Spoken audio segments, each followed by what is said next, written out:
Hello everyone. आज हम पढ़ेंगे कक्षा 10 का अ पाठ्यक्रम के लिए हिंदी की पूरक पाठ्यपुस्तक, जो कि हमारे कृतिका भाग 2 है। आज हम इसे पढ़ेंगे। उसके हेलो दोस्तों, मेरा नाम है धीरज कुमार और आपको हमारे इस यूट्यूब चैनल ऑनलाइन शिक्षा एजुकेशन में आपका बहुत बहुत स्वागत है। Hello everyone.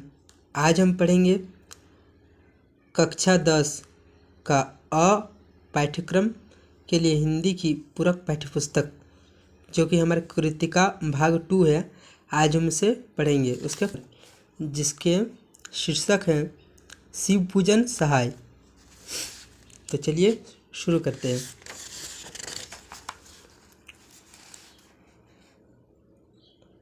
एक नंबर, माता का आंचल,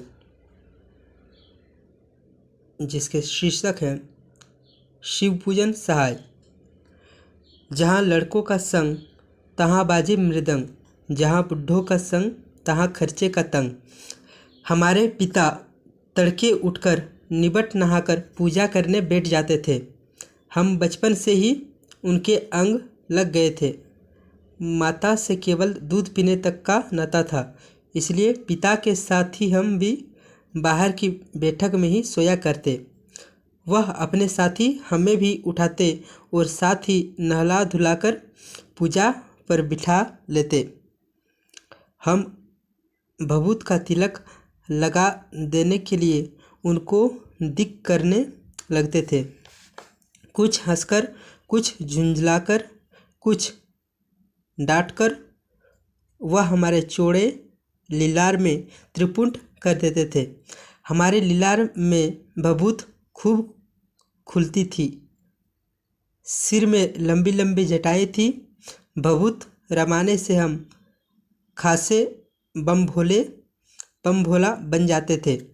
पिताजी हमें बड़े प्यार से भोलानाथ कहकर पुकारते थे, पर असल में हमारा नाम था तारकेश्वर नाथ। हम भी उनको बाबूजी कहकर पुकारा करते और माता को मैया।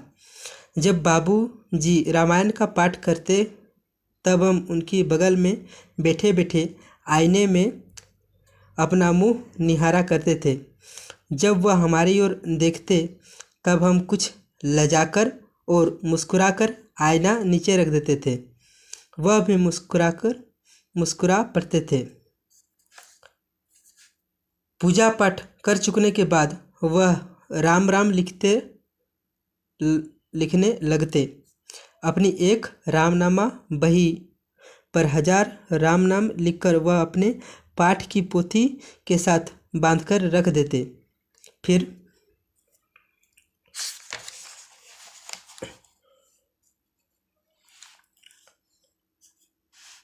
500 बार कागज के छोटे छोटे टुकड़ों पर राम नाम लिखकर आटे की गोलियों में लपेटते और उन गोलियों को लेकर गंगा जी की ओर चल पड़ते थे।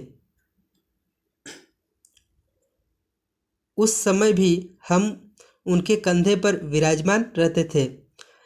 जब वह गंगा में एक एक आटे की गोलियां फेंककर मछलियों को खिलाने लगते, तब भी हम उनके कंधे पर ही बैठे बैठे हंसा करते थे। जब वह मछलियों को चारा देकर घर की ओर लौटने लगते, तब बीच रास्ते में झुके हुए पेड़ों की डालों पर हमें बिठाकर झूला झुलाते थे।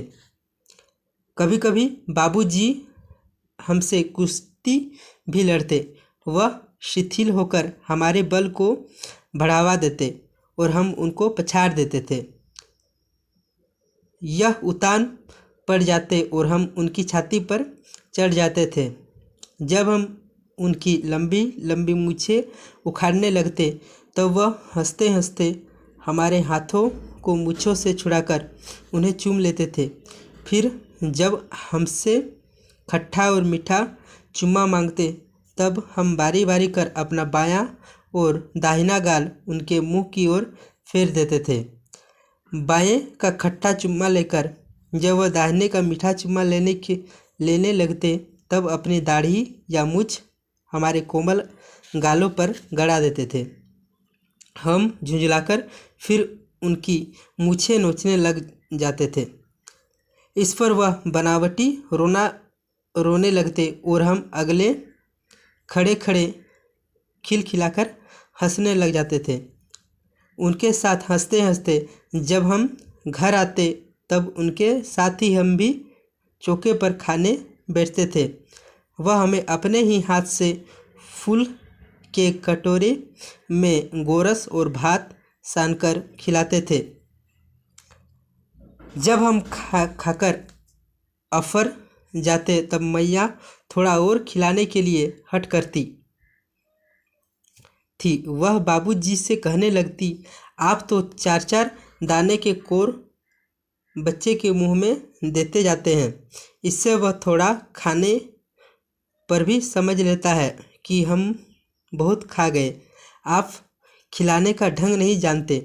बच्चे को भरमुंह कोर खिलाना चाहिए। जब खाएगा बड़े बड़े कोर तब पाएगा दुनिया में ठोर।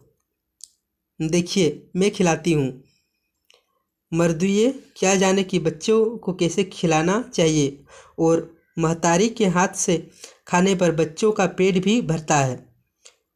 यह कह वह थाली में दही भात शांति और अलग अलग तोता मैना कबूतर हंस मोर आदि के बनावटी नाम से कोर बनाकर यह कहते हुए खिलाती जाती कि जल्दी खा लो नहीं तो उड़ जाएंगे। पर हम उन्हें इतनी जल्दी उड़ा जाते थे कि उड़ने का मौका ही नहीं मिलता था।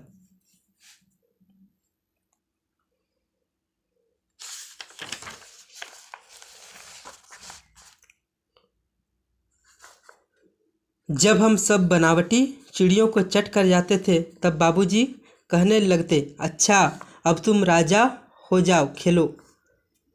बस हम उठकर उछलने कूदने लगते थे। फिर रस्सी में बंधा हुआ काठ का घोड़ा लेकर नंग धड़ंग बाहर गली में निकल जाते थे। जब कभी मैया हमें अचानक पकड़ पाती तब हमारे लाख छटपटाने पर भी एक चुल्लू कड़वा तेल हमारे सिर पर डाल देती थी। हम रोने लगते और बाबूजी उस पर बिगड़ खड़े होते, पर वह हमारे सिर में तेल बोतकर हमें उबट कर ही छोड़ती थी। फिर हमारी नाभि और लीलार में काजल की बिंदी लगाकर चोटी गूंथती और उसमें फूलदार लट्टू बांधकर रंगीन कुर्ता टोपी पहना देती थी। हम खासे कन्हैया बनकर बाबूजी की गोद में सिसकते सिसकते बाहर आ जाते थे। बाहर आते ही हमारी बाट जोहने वाला बालकों का एक झुंड मिल जाता था। हम उन खेल के साथियों को देखते ही सिसकना भूलकर बाबूजी की गोद में उतर पड़ते और अपने हमजोलियों के दल में मिलकर तमाशे करने लग जाते थे।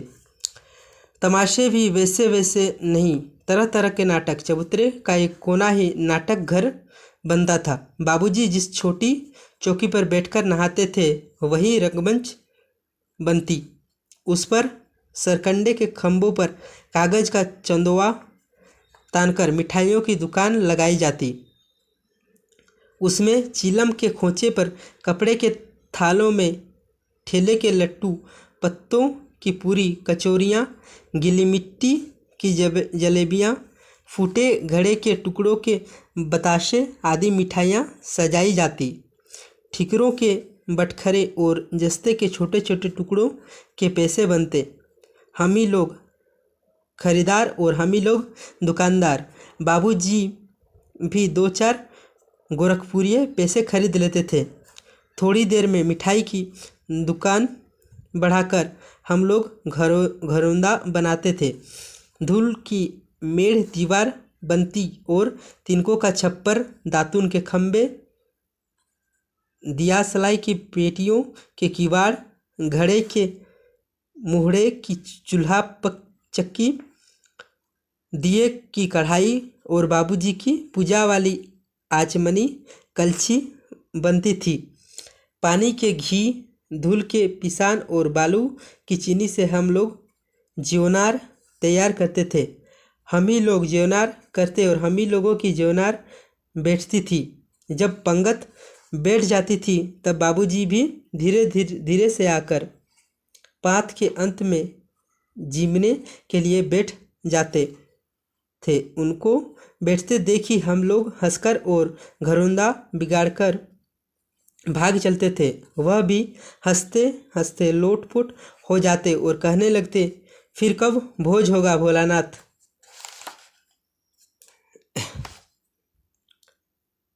कभी कभी हम लोग बारात का जुलूस निकालते थे। कनस्तर का तंबूरा बजता, अमोले को घीसकर शहनाई बजाई जाती, टूटी चूहेदानी की पालकी बनती। हम समधी बनकर बकरे पर चढ़ लेते और चबूतरे के एक कोने से चलकर बारात दूसरे कोने में जाकर दरवाजे लगती थी। वह काठ की पटरियों से घिरे, गोबर से लिपे, आम और केले की टहनियों से सजाए हुए छोटे आंगन में कुलिये का कलसा रखा रहता था। वहीं पहुंचकर बारात फिर लौट आती थी। लौटने के समय खटोली पर लाल ओहार डालकर उसमें दुल्हन को चढ़ा लिया जाता था। लौट आने पर बाबूजी ज्यों ही ओहार उधारकर दुल्हन का मुख निखरने लगते, त्यों ही हम लोग हंसकर भाग जाते। थोड़ी देर बाद फिर लड़कों की मंडली जुट जाती थी। इकट्ठा होते ही राय जमती की खेती की जाए। बस चबूतरे के छोर पर घिरनी गड़ जाती और उसके नीचे की गली कुआं बन जाती थी। मूंज की बटी हुई पतली रस्सी में एक चुक्कड़ बांध गराड़ी पर चढ़ाकर लटका दिया जाता और दो लड़के बैल बनकर मोट खींचने लग जाते। चबूतरा खेत बनता। कंकड़, बीज और ठेंगा, हल जुआठा बड़ी मेहनत से खेत जोए, बोए और पटाए जाते। फसल तैयार होते देर न लगती और हम हाथों हाथ फसल काट लेते थे। काटते समय गाते थे, ऊंच नीच में बई कियारी, जो उपजी सो भई हमारी। फसल को एक जगह रखकर उसे पैरों से रौंद डालते थे। कसौरे का सूप बनाकर ओसाते और मिट्टी की दिए के तराजू पर तोलकर राशि तैयार कर देते थे। इसी बीच बाबूजी आकर पूछ बैठते थे, इस साल की खेती कैसी रही भोलानाथ। बस फिर क्या था, हम लोग ज्यों का त्यों खेल खलिहान छोड़कर हंसते हुए भाग जाते थे। कैसी मौज की खेती थी। ऐसे ऐसे नाटक हम लोग बराबर खेला करते थे। बटोही भी कुछ देर ठिठक कर हम लोगों के तमाशे देख लेते थे। जब कभी हम लोग दर्री के मेले में जाने वाले आदमियों का झुंड देख पाते, तब कूद कूद कर चिल्लाने लगते थे, चलो भाइयों, ददरी सत्तू पिसान की मोटरी। अगर किसी दूल्हे के आगे आगे जाती हुई ओहारदार पालकी देख पाते, तब खूब जोर से चिल्लाने लगते थे।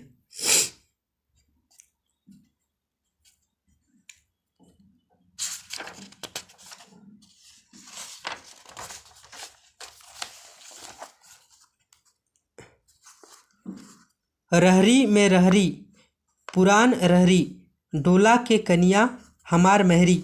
इसी पर एक बार बूढ़े वर ने हम लोगों को बड़ी दूर तक खदेड़कर ढेलों से मारा था। उस खसूट खब्बीस की सूरत आज तक हमें याद है।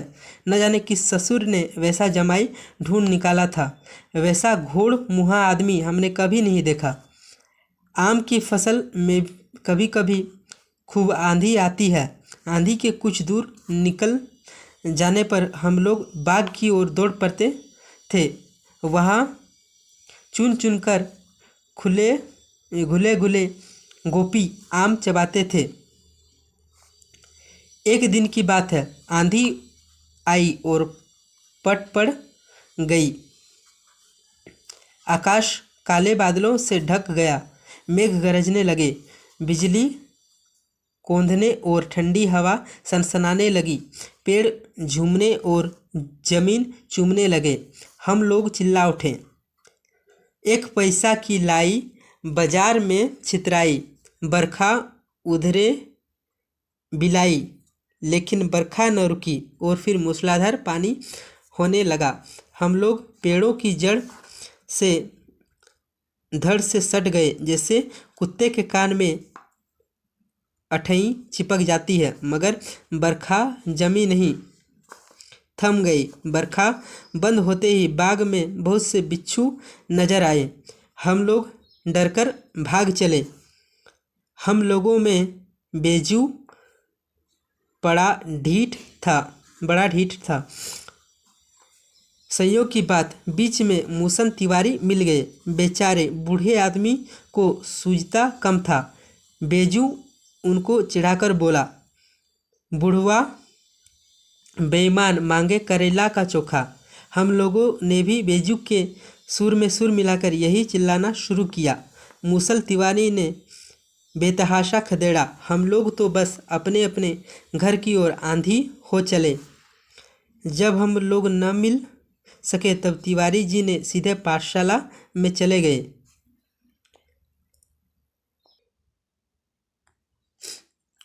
वहाँ से हमको और बेजू को पकड़ लाने के लिए 4 लड़के गिरफ्तारी वारंट लेकर छूटे। इधर ज्यों ही हम लोग घर पहुँचे त्यों ही गुरुजी के सिपाही हम लोगों पर टूट पड़े। बेजू तो 9-2-11 हो गया। हम पकड़े गए। फिर तो गुरुजी ने हमारी खूब खबर ली। बाबूजी ने यह हाल सुना। वह दौड़े हुए पाठशाला में आए। गोद में उठाकर हमें पुचकारने और फुसलाने लगे, पर हम दुलारने से चुप होने वाले लड़के नहीं थे। रोते रोते उनका कंधा आंसुओं से तर कर दिया। वह गुरुजी की चचोरी करके हमें घर ले चले। रास्ते में फिर हमारे साथी लड़कों का झुंड मिला। वे जोर से नाचते और गाते थे, माई पकाई गरर गरर पुआ, हम खाइब पुआ ना खेलब जुआ। फिर क्या था, हमारा रोना धोना भूल गया। हम हट करके बाबूजी की गोद से उतर पड़े और लड़कों की मंडली में मिलकर लगे वही तार सुर अलापने। तब तक सब लड़के सामने वाले मकई के खेत में दौड़ पड़े। उसमें चिड़िया का झुंड चल रहा था। वे दौड़ दौड़ कर उन्हें पकड़ने लगे, पर एक भी हाथ न आई। हम खेत से अलग ही खड़े होकर गा रहे थे, राम जी की चरई, राम जी का खेत, खा लो चरई भर भर पेट। हमसे कुछ दूर बाबूजी और हमारे गांव के कई आदमी खड़े होकर तमाशा देख रहे थे और यही कहकर हंसते थे कि चिड़िया की जान जाए, लड़कों का खिलौना। सचमुच लड़के और बंदर पराई पीर नहीं समझते। एक टीले पर जाकर हम लोग चूहों के बिल से पानी उलीचने लगे। नीचे से ऊपर पानी फेंकना था। हम सब थक गए। तब तक गणेश जी के चूहे की रक्षा के लिए शिवजी का सांप निकल आया। रोते चिल्लाते हम लोग बेतहाशा भाग चले। कोई औंधा गिरा, कोई अंटाचित, किसी का सिर फूटा, किसी के दांत टूटे। सभी गिरते पड़ते भागे। हमारी सारी देह लहूलुहान हो गई। पैरों के तलवे कांटों से छलनी हो गए। ये देख सकते हैं, ये है तस्वीर। चलते हैं नेक्स्ट पेज।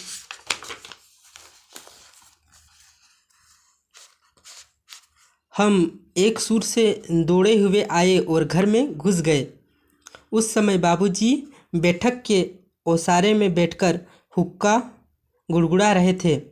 उन्होंने हमें बहुत पुकारा, पर उनकी अनसुनी करके हम दौड़ते हुए मैया के पास ही चले गए। जाकर उसी की गोद में शरण ली। मैया चावल अमनिया कर रही थी। हम उसी के आंचल में छिप गए। हमें डर से कांपते देखकर वह जोर से रो पड़ी और सब काम छोड़ बैठी। अधीर होकर हमारे भय का कारण पूछने लगी। कभी हमें अंग भरकर दबाती और कभी हमारे अंगों को अपने आंचल से पोंछकर हमें चूम लेती। बड़े संकट में पड़ गई। झटपट हल्दी पीसकर हमारे घावों पर थोपी गई। घर में कोहराम मच गया। हम केवल धीमे सुर से सा करते हुए मैया के आंचल में लुके चले जाते थे। सारा शरीर थरथर काँप रहा था। रोंगटे खड़े हो गए थे। हम आंखें खोलना चाहते थे पर वे खुलती न थी। हमारे कांपते हुए ओठों को मैया बार बार निहार कर रोती और बड़े लाड़ से हमें गले लगा लेती थी। इसी समय बाबूजी दौड़े आए। आकर झट हमें मैया की गोद से अपनी गोद में लेने लगे।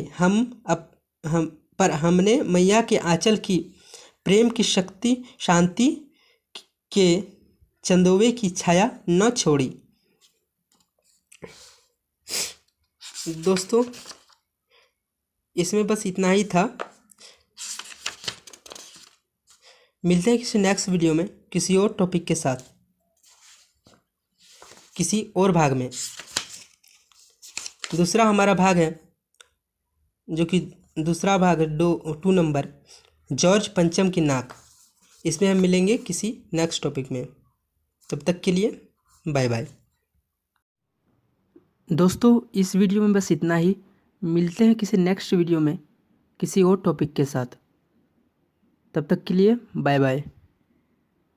अगर आपको ये वीडियो पसंद आया तो इस वीडियो को लाइक कर दें और चैनल को सब्सक्राइब कर लें। धन्यवाद।